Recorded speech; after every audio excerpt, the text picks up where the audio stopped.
Conditions May Apply by CinnamonPinecones. Read by Distracted by Books. Chapter 173. A Tiny Angry Mirror. Izuku was equal parts delighted and infuriated to be startled awake each time someone so much as shuffled in their sleep around him. On the one hand, it meant he was just as sharp as he used to be, even while sleeping. And it meant that he never fell into a deep enough sleep to risk waking up from a nightmare screaming in front of most of the class. However, on the other hand, it did mean that he had one of the worst nights of sleep since he was pulled off the streets. He figured 2 pros to 1 con was better in the long run. He was used to not getting enough sleep anyway. He didn't even think about that being an issue, though, which was an oversight. The only living beings he slept in the same room with in the past 12 years were Hitoshi and DJ. DJ woke him up constantly, but Hitoshi slept like the dead once he actually fell asleep. He didn't move a muscle. Izuku was a bit naive to think his other classmates would be the same. He swore he saw Kaminari moving around like an inchworm at one point. He was tempted to take a picture, but he didn't know him well enough to feel comfortable doing that, so he just laughed quietly and rolled over. By the time Eraser opened the door to the boys' quarters with a megaphone, Izuku had already given up trying to go back to sleep.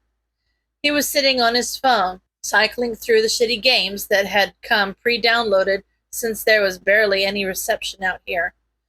He shot Eraser a disappointed face and covered his ears.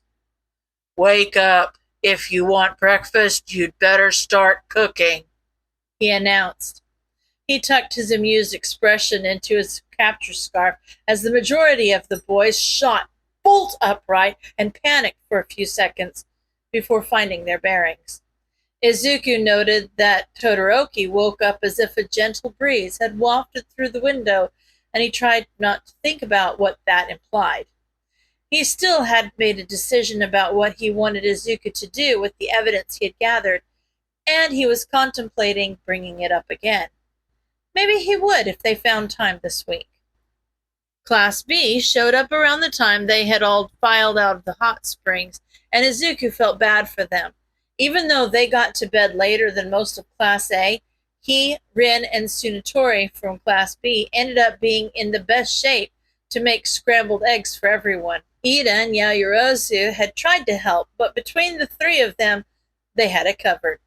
Plus, for the first time he could remember, the 2 prim and proper presidents of Class A looked tired and unkempt. Maybe the rich kids weren't used to roughing it, he mused to himself. It was nice to get to know some of the less volatile members of Class B. They were nice, and they made pretty good scrambled eggs.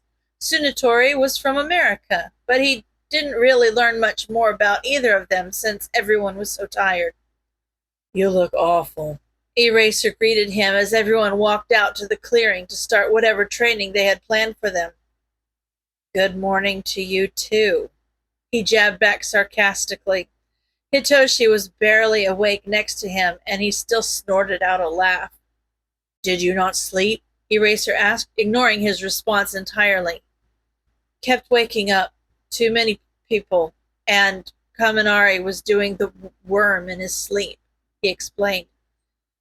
"Yeah, what the hell was up with him? I woke up with his ass in my face." Hitoshi groggily corroborated his story. "Language," Eraser chastised. "I bet he farted on you." Izuku shot back quietly.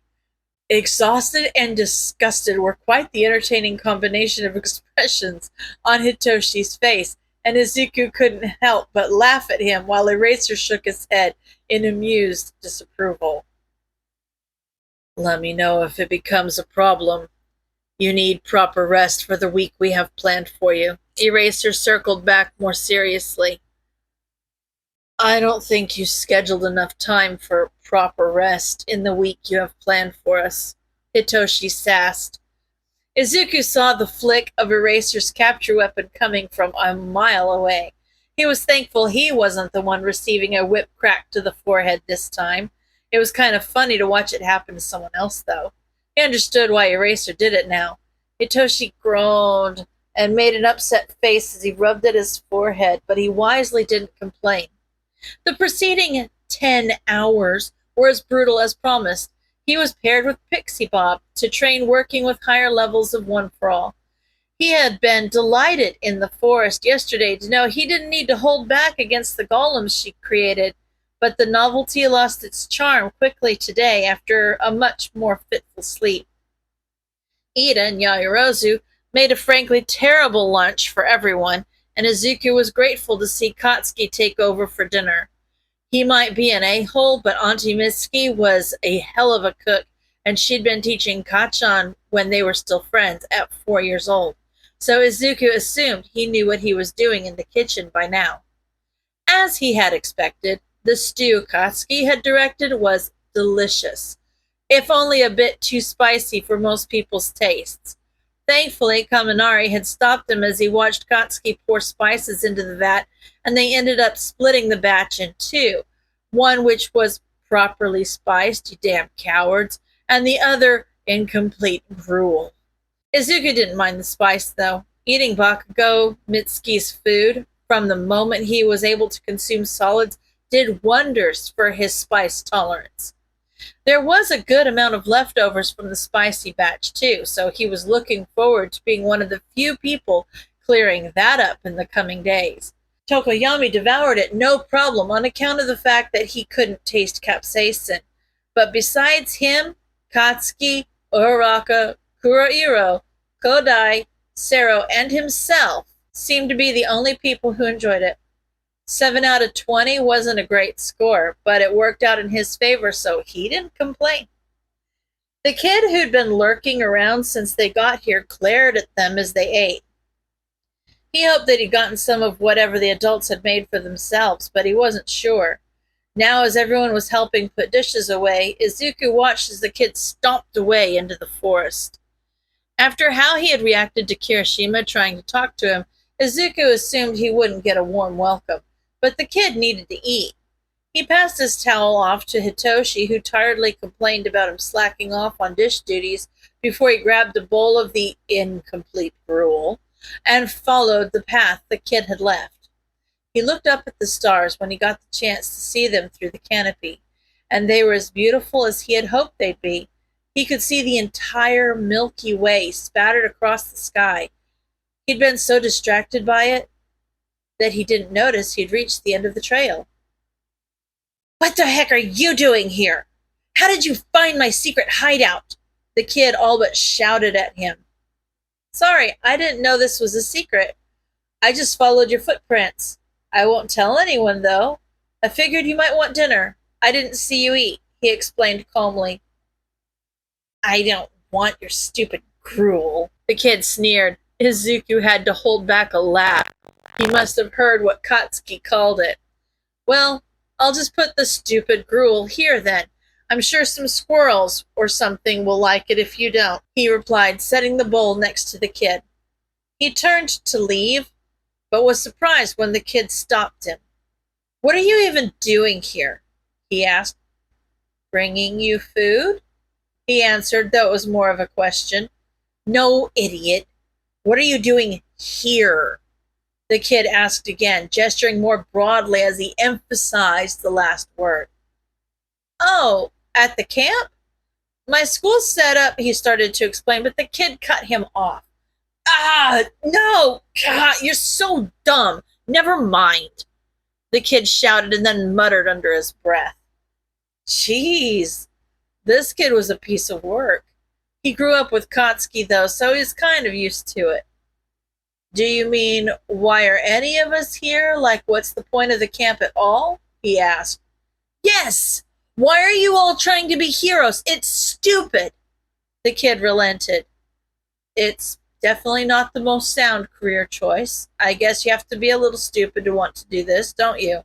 he agreed with an amused huff. "More like a lot stupid," the kid sneered. Izuku took a minute to study the kid and wonder why he was lashing out like this. It was clearly a sore subject for him, and he was opening up about it in whatever weird way he felt capable of. so he'd better tread carefully here. Yeah, maybe it is a lot stupid. It's a pretty dangerous job. Why do you think it's so stupid? He pressed, trying to get some information out of him. You just said it's dangerous. Villains go out and use their stupid quirks to show off, and you all do the same until someone ends up dead. He bit back with more emotion in his voice than he had previously. Was he one of the Pussycats kids? Was he worried about them not coming home? The thought twisted his chest painfully. A kid shouldn't have to worry about that so young. You're right. It is dumb. I think the world would be a lot better if people didn't do that, he agreed. Well, then why the heck are you here? The kid asked again. Because the villains aren't going to stop on their own, and if we don't stop them, then they'll hurt even more people, he explained. You're just part of the problem, the kid shot back. He could understand the kid's perspective. He was probably under acute stress damn near all the time because of the constant threat the heroes he cared about were under. Them going out and doing their jobs was part of the problem in his eyes, not the solution. He wasn't wrong either, but that was a philosophical discussion he didn't think a child was ready to jump into. Yeah, maybe, but a necessary evil, he agreed, because he didn't know what else to say. Go away, the kid instructed him quietly. He was clearly still upset, but it seemed that he didn't have much fight left in him. All right, he assented, taking a moment to try and think of something else to say before giving up and tracing his steps back to camp. Ragdoll and Mandalay were waiting for him when he breached the trees. Were you talking to Kota? Mandalay asked. If that's the kid's name, then yes, he answered awkwardly. He realized he had never introduced himself to the kid, nor vice versa. That was probably rude. Yeah, Kota's my cousin's kid. Did you manage to actually have a conversation? You were there for a while, Mandalay asked with hesitation in her voice. Kind of, he answered, honestly not sure if what had transpired could be considered a proper conversation or not.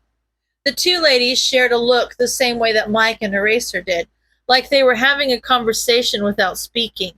With Mandalay's quirk, that was entirely possible. I think he's worried about you guys getting hurt. He was mad about us being here and trying to be heroes because we were going to get ourselves killed, he explained to them when the silence got a little too uncomfortable for his taste. Mandalay's worried expression dropped into a look of grief. He was about to apologize for whatever he had screwed up, but Ragdoll beat him to the punch. Her cousins were the water hose duo, she explained. Oh, was all he could say. All the pieces fell into place, and Kota's actions made horrible, devastating sense. The water hose duo had died in the line of duty a little over a year ago. Some S-rank villain they had no business trying to defeat on their own was rampaging through the city, and they managed to stop him, but paid for it with their lives. It was a tragedy, and if he was remembering correctly, the villain who had done it was still at large. Muscular, a terrible but accurate name, had a regenerative muscle augmentation quirk that seemed to have no upper limit. People theorized that he could go toe-to-toe with All Might, and from the footage Izuku had seen, he didn't doubt it.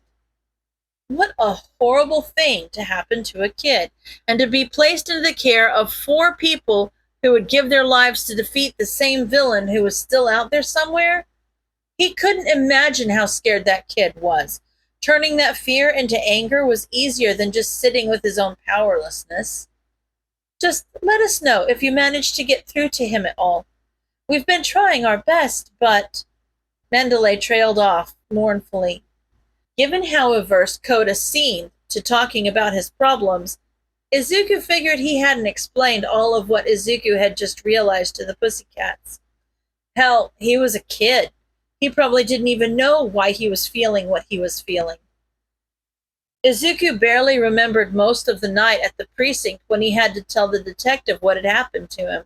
But what he did remember was Eraser being right there with him and answering the questions when he couldn't find the words. If he could be that person for Kota, then he needed to try. He really didn't want to come off as arrogant, explaining Kota's problems after one 10-minute conversation versus the pussycats over a full year of living with him. So he started with a question. Do, do you understand why he's angry? He asked sheepishly. As much as we can. Why? Did he say something to you? Mandalay asked, a touch desperately. She so clearly wanted to help him. Not really, but, it just kind of makes sense in context, he hedged. What do you mean? Mandalay pressed. Well, the villain who... He's still at large, right? And you're all heroes.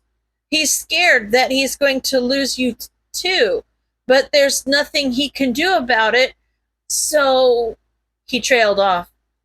Mandalay looked heartbroken and Ragdoll looked down at the ground and frowned, but neither of them said anything. The crickets chirped, and he looked up at the stars to distance himself from the contemplative silence. Thank you for taking the time to understand him. You're a good kid, Midoriya. Mandalay spoke up after a moment. And for bringing him dinner, too, Ragdoll added. Oh, yeah, of course. Yeah.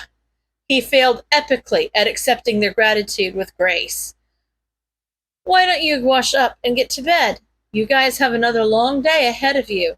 Ragdoll gave a dismissal, which he took readily. As he walked closer to the cabin, he noticed his friends were all sitting around a dwindling campfire waiting for him as well.